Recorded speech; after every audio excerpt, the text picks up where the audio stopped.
welcome to another kitchen table clay. This one we're going to make a little tea light holder. I hope you enjoy. Okay, so we're going to use the slab building method for this one. So we first need to roll out the slabs.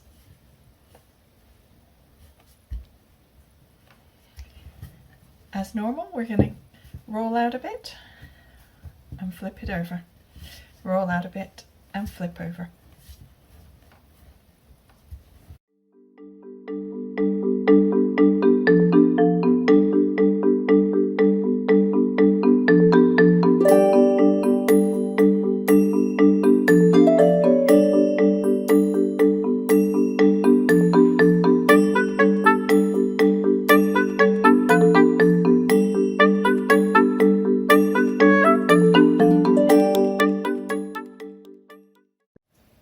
I'm going to make mine a round tea light holder, so I'm going to use this for the base and just cut out a circle.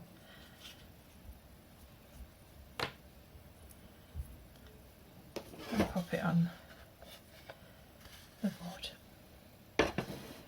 I'm then going to cut out a long rectangle that I'm going to wrap around the circle. The circumference of the circle I've just cut out. So I'm going to use my cutter to make sure that I have enough length of clay to do that. I'm going to find a point on the cutter. I have a bit of clay marking it there, so I'm going to use that. And I'm going to very gently roll the cutter across my clay and make sure I have enough length, and I do. You can either use your rolling pin for a straight edge, or a piece of wood or ruler, and just trim. The good thing about using a rolling pin is you can then just roll it and keep it parallel, so you end up with pretty much the same height all the way along. I'm going to trim one side, like so.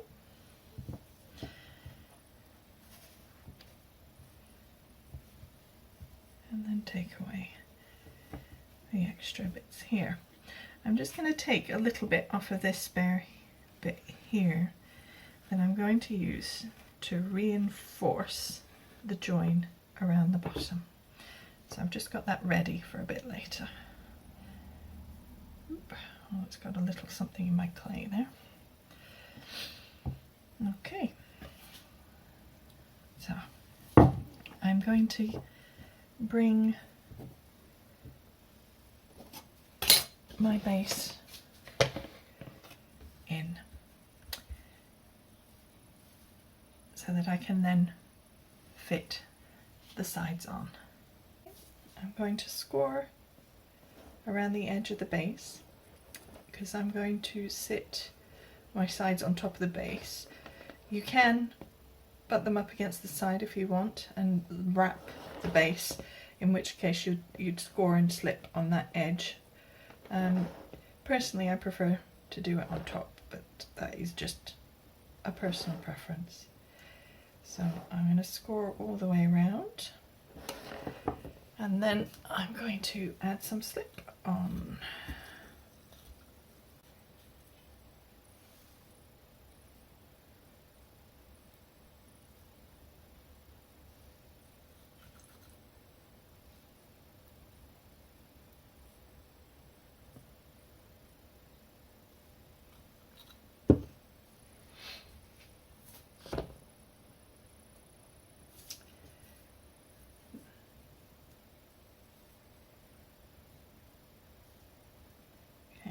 I just caught that bottom edge.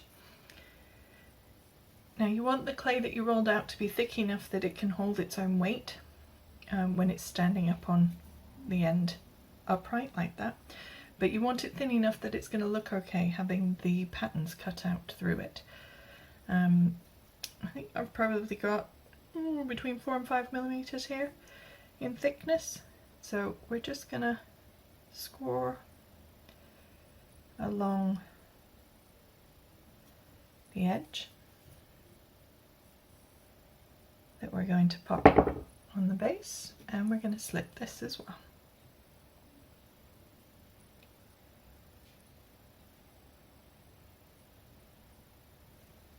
And then stand it up.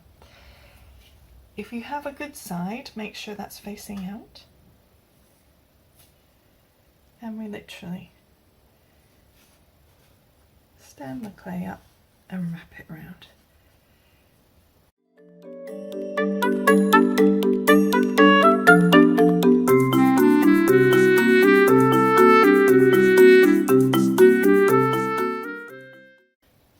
So I have lots of extra here, so I'm just going to overlap them so that the two sides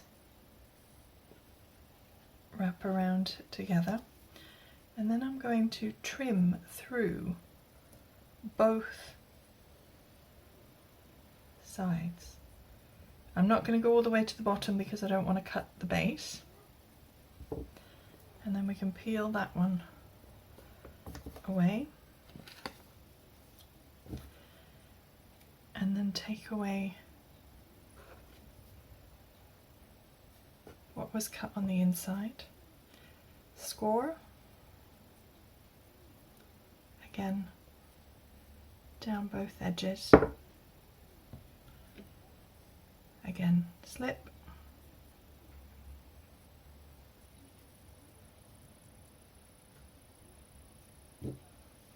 and pop them together.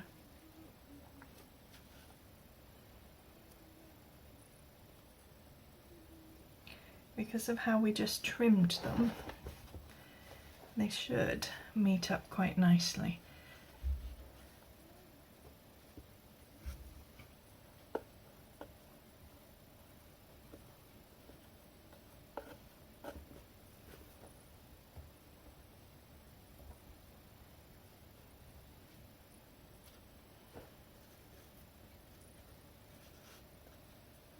You might need to push out the bottom a little bit, so you can just use a long tool, because I can't get my fingers in there, so I'm just using the handle of my knife to get into the bottom and push it out, and then we blend together, and we can do that on inside and the outside. Once that's done, that little strip that I cut off earlier, I've rolled a little bit to make it a bit rounder, so it's like a little coil rather than square edge. And I'm just going to pop a little bit of slip right down in that bottom corner, right down here where the base touches the sides. And I'm going to pop this, although it looks like it's a bit long, I probably don't need that much.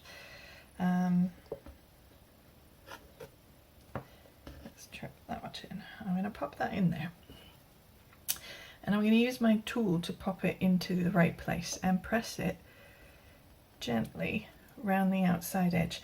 You might find you need overhead light for this, because the insides of the pots get very dark, particularly when you're over the top of it looking down.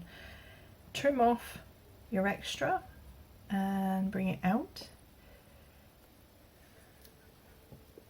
and then blend in that coil. Make sure you're supporting on the outside so that you don't split the join apart, but you want this blended in to help support that join at the bottom and keep the sides connected to the base.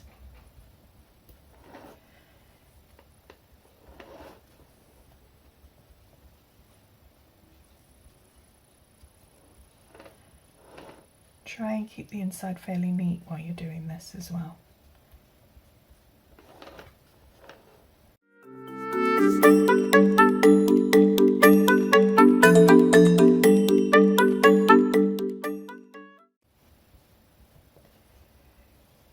So that's all joined up. Now, for a tea light, I feel like this is too tall. For a candle, this would be fine. If you were doing something for a taller candle, but for a little tea light I feel like this is just too tall. So I'm going to trim this down a bit.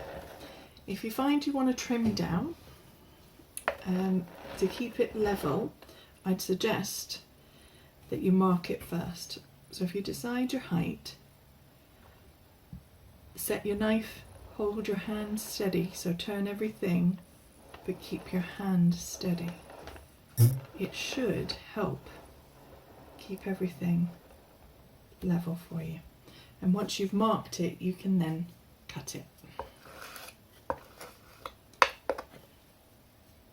Do this gently and slowly because wet clay will pull, and you don't want it to pull too far.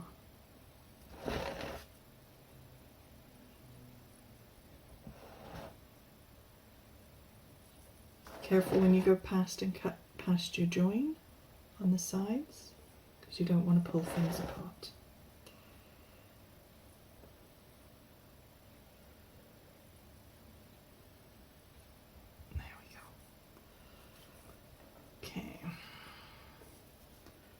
Right, now it's just a case of doing a bit of tidying.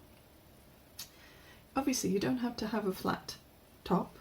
You can trim it in whatever shape you want, and I might well do that later, but I will decide a bit later. For now I want just a nice plain base shape. So I'm going for a nice simple cylinder for the moment. Okay. Once we're tidy as we can be, for now, it's a case now of just letting it dry. We want it to get to about leather hard. Again, just shy of leather hard is probably the best. You want it strong enough that it's going to hold its form for you, but wet enough that we can cut through it. So it's going to take a little while for that to happen, so I will come back in a few hours. Okay, I've come back several hours later. It's now the evening, and this is now quite dry. It's not moving much at all. I've drawn on my pattern, as you can see. I've just gone for the very simple kind of floral pattern for this one. I've just done that using a needle tool and literally just used it like a pencil and drew in the lines. Don't go too deep, because if it goes somewhere you don't want it to, you can then just blend it over and make the line disappear. But it's a good idea just to mark out your pattern beforehand to make sure you've left enough space for the clay to stay behind between the holes, so that you've got some structure there.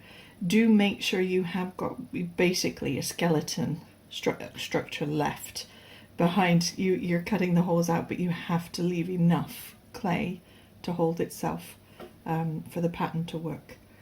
Okay, so once you've got it drawn out and marked up, we literally just use a knife, scalpel, potter's knife, anything with a good long sharp blade will work fine. You don't want anything that's got too wide a blade. A nice slim point like the potter's knives work really well for this. And it's a case of gently pushing it through and following your lines.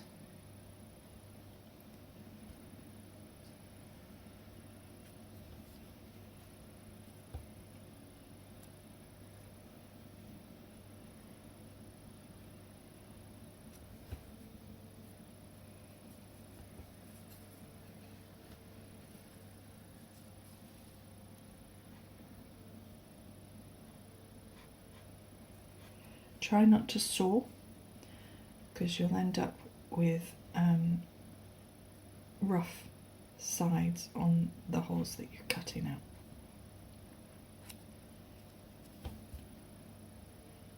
Once it's through, you should be able to just pop it out.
may notice the same as I am, that the top is much drier than the bottom.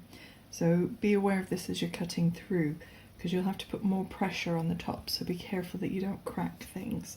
And once you've got some pieces cut out, be very careful when you're cutting out pieces that are attached. I should probably have done this centerpiece first, so that I wasn't putting pressure on the spokes, as it were. Be very, very gentle and just be aware of the clay. We're going to need to do some tidying up when we're done, to get rid of all the loose bits. We can do that.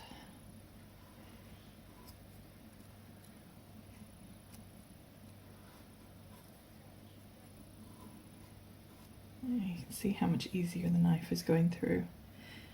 The top is probably actually a little bit too dry. The bottom is a better consistency or moisture level for this. It's much easier to cut through it.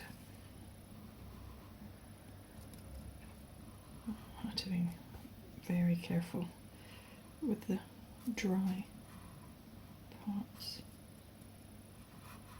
or drier parts. They do cut through cleanly though, which is nice.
That's all my cutting out done.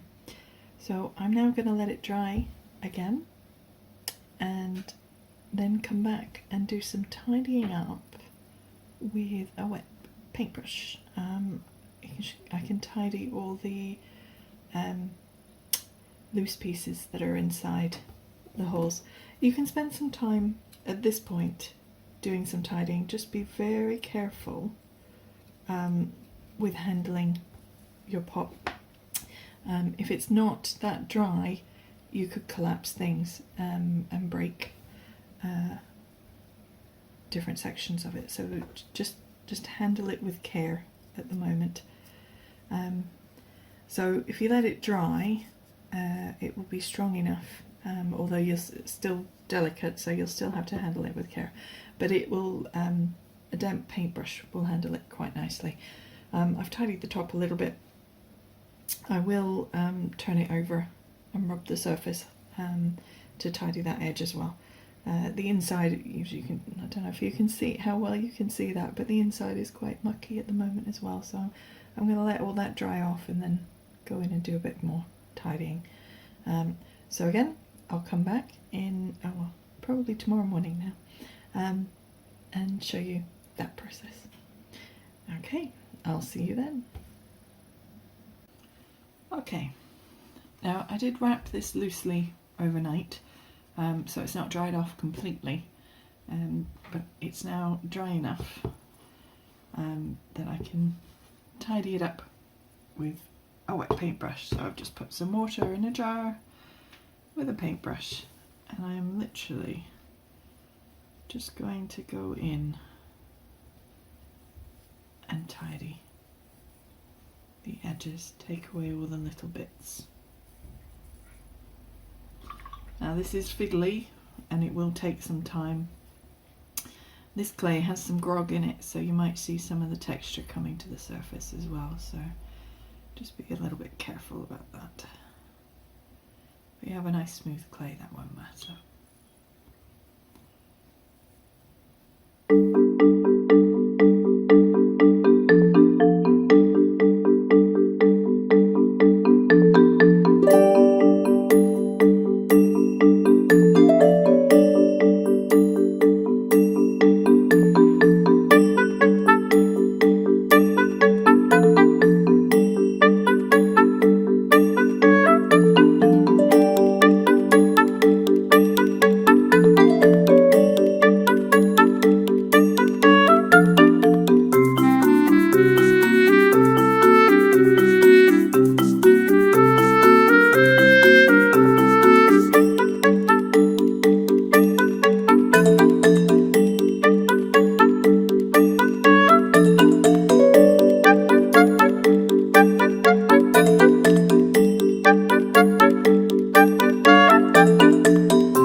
Okay, so that's our little tea light holder all finished. It just needs to dry out now and then go in for its firing, and then we'll have a look at glazing. But that's it for this one. I hope you enjoyed it, and I will see you for the next one. Bye.